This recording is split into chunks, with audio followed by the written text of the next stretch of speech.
Hello guys, welcome to the heaven point coaching classes. तो हमने last topic में imperative sentence पढ़ रहे थे, तो इम्परेटिव सेंटेंस के आगे देखते हैं। हम बीच से ही उसको छोड़ दिए थे, तो एक बार फिर से रिवीजन करा देता हूँ इम्परेटिव सेंटेंस का। तो हमने इम्परेटिव सेंटेंस में पढ़ा था कि इसे आज्ञा सूचक वाक्य कहते हैं इम्परेटिव सेंटेंस को इसमें एडवाइस, ऑर्डर, रिक्वेस्ट, ऐसे मतलब एडवाइस, ऑर्डर, रिक्वेस्ट की अभिव्यक्ति होती है ना ऐसे सेंटेंस से। और हमने इसमें पढ़ा था कि इसका जो एक स्ट्रक्चर होता है वो हमने पढ़ा था कि वर्ब फर्स्ट, और स्ट्रक्चर क्या पढ़ा था इसका कि वर्ब फर्स्ट आती है, वर्ब की फर्स्ट फॉर्म आती है, वो ऑब्जेक्ट आता है प्लस फुल स्टॉप। ओके, तो हमने यही पढ़ा था ना कि वर्ब फर्स्ट से ऐसे सेंटेंस की शुरुआत वर्ब फर्स्ट से होती है, फिर उसके बाद ऑब्जेक्ट आता है, फिर उसके बाद फुल स्टॉप। अगर अदर वर्ड्स हुआ तो अदर वर्ड्स आ जाते हैं। ओके, तो और एग्जाम्पल करा रहे थे, तो मैंने कुछ एग्जाम्पल कराए थे, तो उसके आगे एक बार और देख लेते हैं। ओके, जैसे बोल दूँ कम हेयर, कम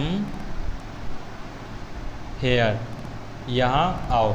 ठीक है, तो इसमें देखो मैंने क्या स्ट्रक्चर क्या लिखा है कि वर्ब फर्स्ट से शुरुआत होती है, फिर उसके बाद क्या आता है, ऑब्जेक्ट आता है। देखो, और मैंने ये भी बताया था ना कि ऐसे जो सेंटेंस होते हैं इम्परेटिव सेंटेंस में, इसमें यू छिपा रहता है।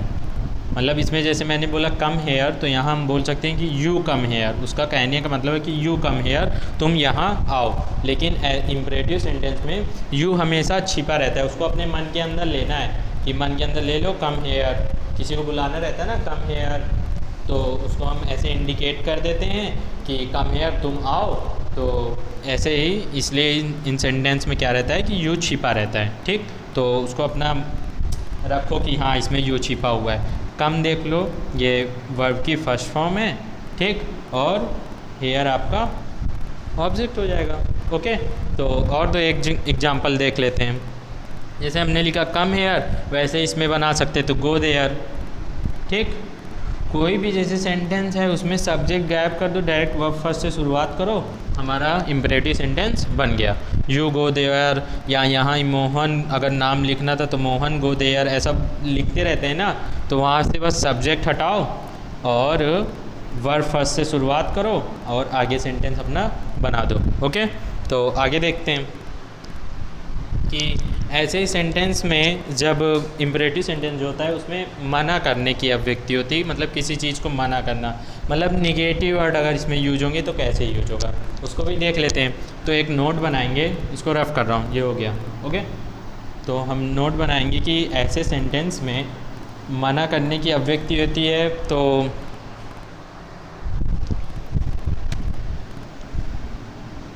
सॉरी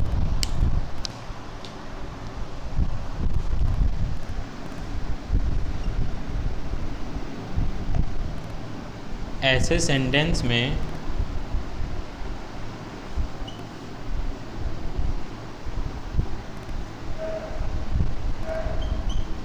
डोंट, ये डू नॉट का शॉर्ट फॉर्म होता है डोंट। डू नॉट का शॉर्ट फॉर्म होता है डोंट। इसको क्वेश्चन टैग में पढ़ते हैं, जितने भी वर्ब के शॉर्ट फॉर्म होते हैं उसको क्वेश्चन टैग में पढ़ते हैं ना। नेवर और नेवर अगेन का यूज, और नेवर अगेन का यूज, नेवर मतलब ये कभी और कभी नहीं, मतलब वो फिर नेवर अगेन दोबारा कभी नहीं, ऐसा आता है ना। नेवर अगेन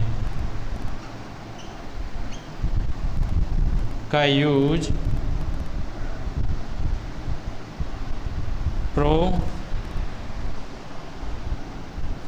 नेवर अगेन का यूज मना करने की अभिव्यक्ति के लिए किया जाता है, मना करने की अभिव्यक्ति के लिए किया जाता है।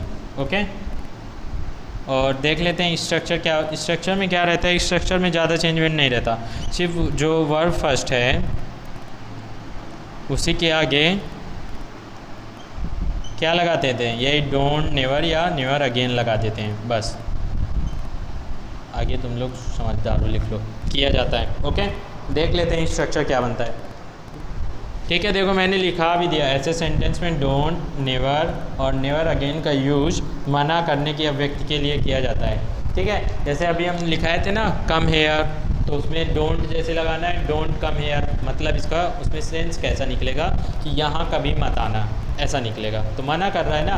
हाँ, तो देख लो फिर, पहले स्ट्रक्चर एक बार देख लो और फिर इसके बाद एग्जाम्पल करा देता हूँ। ठीक है, और वीडियो को ज़्यादा से ज़्यादा लाइक करो, शेयर करो एंड सब्सक्राइब, जिन्होंने चैनल को नहीं किया वो करें।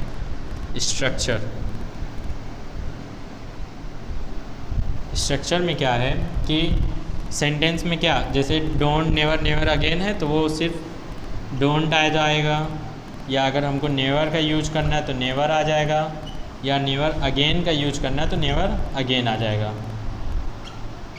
ठीक है, plus verb first plus object, ऐसा रहता है स्ट्रक्चर, और कुछ नहीं चेंजमेंट रहता। डोंट, नेवर या never again plus verb first plus object. ठीक है, और जब भी ये मतलब जो डोंट आते हैं इसमें बात ये नॉट आ रहा है ना, तो नॉट का अर्थ होता है मना करना किसी भी चीज़ को। ठीक है, निगेटिव वर्ड है ना, तो जब निगेटिव वर्ड आएंगे तो मना करने की अभिव्यक्ति होगी। तो ऐसे जब सेंटेंस आते हैं तो बनाते कैसे हैं, अच्छा देख लो, ज़्यादा कुछ नहीं, जैसे कोई भी सेंटेंस है उसके आगे बस डोंट लगा दो तो हो जाएगा। एग्जाम्पल देख लो,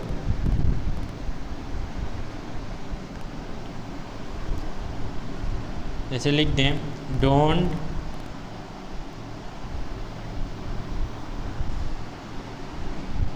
टेल अ लाई, इसका मतलब है झूठ मत बोलो। ठीक है, डोंट टेल अ लाई का मतलब है झूठ मत बोलो। ठीक है, ऐसा मतलब निकलता है मना करने, कोई मना कर रहा है ना, जैसे घर में बड़े पेरेंट्स होते हैं तो मना करते हैं कि चोरी मत करो, झूठ मत बोलो, बाहर ज़्यादा दोस्ती मत करो, ऐसा बोलते हैं कि नहीं बोलते। तो आगे देख लेते हैं और क्या बना सकते हैं इसमें, एक दो एग्जांपल और देख लो। स्ट्रक्चर रफ कर रहा हूँ, ये हेडिंग भी रफ कर रहा हूँ, उसी में एग्जांपल लिखा रहा हूँ।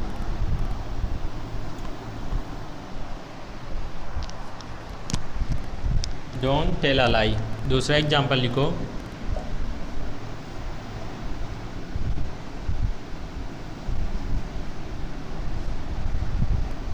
Don't go to school. ठीक है, लेकिन स्कूल जाओ, इसका मतलब ये है कि स्कूल मत जाओ लेकिन तुम लोग स्कूल जाओ, पढ़ोगे नहीं तो ऐसा है ना कि पढ़ेगा नहीं इंडिया तो बढ़ेगा कैसे, ऐसा है ना। हाँ, तो पढ़ाई करो अच्छे से। ठीक है, तो ये हुआ, आगे देख लेते हैं।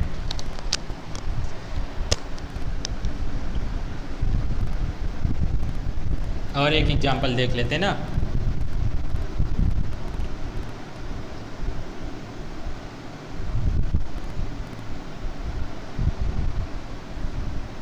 नेवर अगेन से बना लेते हैं, नेवर अगेन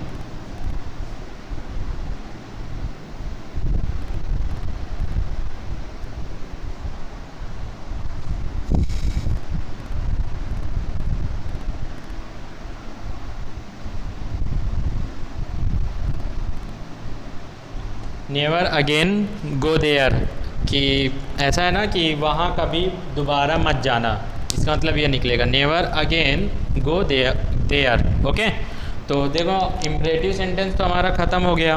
ठीक, उसके बाद क्या है, ऑब्जेक्टिव सेंटेंस है। तो ऑब्जेक्टिव सेंटेंस देख लेते हैं कि उसमें क्या है, कैसे।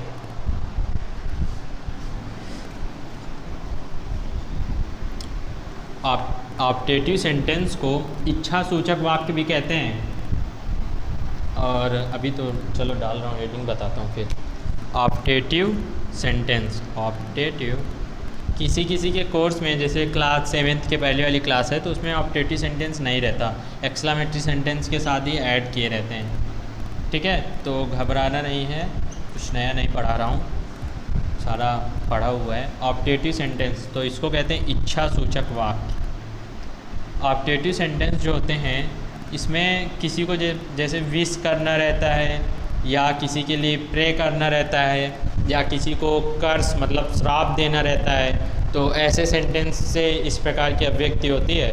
ठीक है, जैसे बोलते हैं ना कि भगवान करे आप लंबा जिए, भगवान करे आपको, मतलब कुछ भी बोलते हैं, भगवान करे, ऐसा भगवान से मनाते हैं ना सबके लिए अच्छा।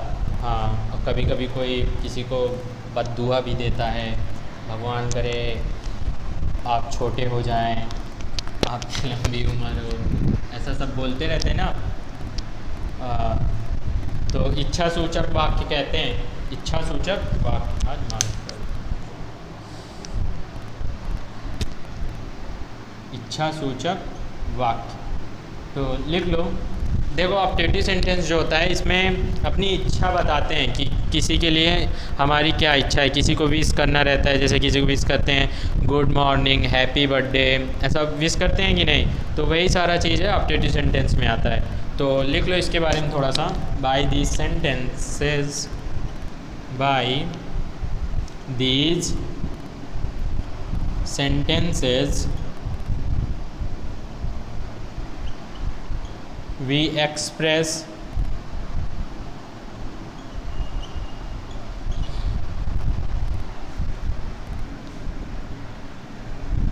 bless, pray, wish, curse। Okay, बस ETC रख दो। By the sentences we express bless, आशीर्वाद देना होता है ना, प्रे प्रार्थना करना, विश इच्छा, किसी को विश करना ना, ऐसा होता है। अकर्ष अभिश्राप देना, मतलब वो श्राप या अभिशाप बोलते हैं उसको, अभिशाप या श्राप देना होता है ना कर्ष, और ETC। ओके, और कुछ जोड़ सकते हो तो जोड़ लो, ठीक। तो ऐसे सेंटेंस से ब्लेस, प्रे, विश, कर्ष की अभिव्यक्ति होती है और इसमें कुछ स्ट्रक्चर नहीं रहता, किसी को भी किसी भी तरह विश करते हैं ना, बस थोड़ा सा ऐसा ध्यान देते हैं कि अगर सब्जेक्ट आता है तो उसी के बाद वर्ब यूज करते हैं, ऐसा रहता है। ओके, तो डायरेक्ट एग्जांपल करा रहा हूँ कैसे क्या एग्जांपल बनता है, ठीक है, रफ कर रहा हूँ। डायरेक्ट एग्जांपल देखो। और इन सेंटेंस में भी, ऑप्टेटिव सेंटेंस में लास्ट में एक्सक्लामेशन मार्क आता है। जब पूरा सेंटेंस हो जाता है तो उसमें लास्ट में एक्सक्लामेशन मार्क लगाते हैं। एक एक्सक्लामेटरी सेंटेंस में आता है और दूसरा ये ऑप्टेटिव सेंटेंस है, इनमें एक्सक्लामेशन मार्क आता है लास्ट में, ठीक है। तो एक्सक्लामेशन मार्क लगाने का ध्यान देना है। पहचान के लिए भी है, अगर क्योंकि इसमें विश करना रहता है और लास्ट में एक्सक्लामेशन मार्क आता है तो आराम से पहचान हो जाती है कि ऑप्टेटिव सेंटेंस है। ओके, तो एग्जांपल देखो।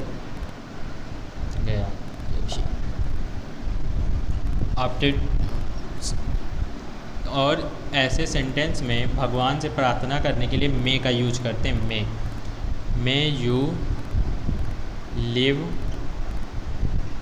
लॉन्ग, इसका मतलब है भगवान करे तुम लंबा जियो। ओके, मे का यूज इसमें भगवान के लिए यूज करते हैं, ठीक है। तो ऐसा ना समझना कि यहाँ मे को हेल्पिंग वर्ब की तरह यूज हो रहा है, यहाँ कुछ क्वेश्चन किया जा रहा है। ओके, यहाँ मे का यूज भगवान के लिए यूज करते हैं कि भगवान करे आप लंबा जिए, ऐसा, ठीक है।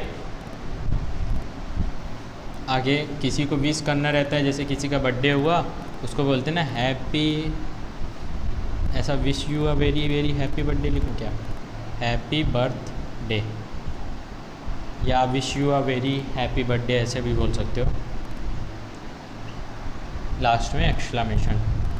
या फिर बोलते हैं गुड मॉर्निंग, बोलते हैं ना गुड मॉर्निंग, गुड इवनिंग, ये भी विश करना होता है ना, गुड मॉर्निंग।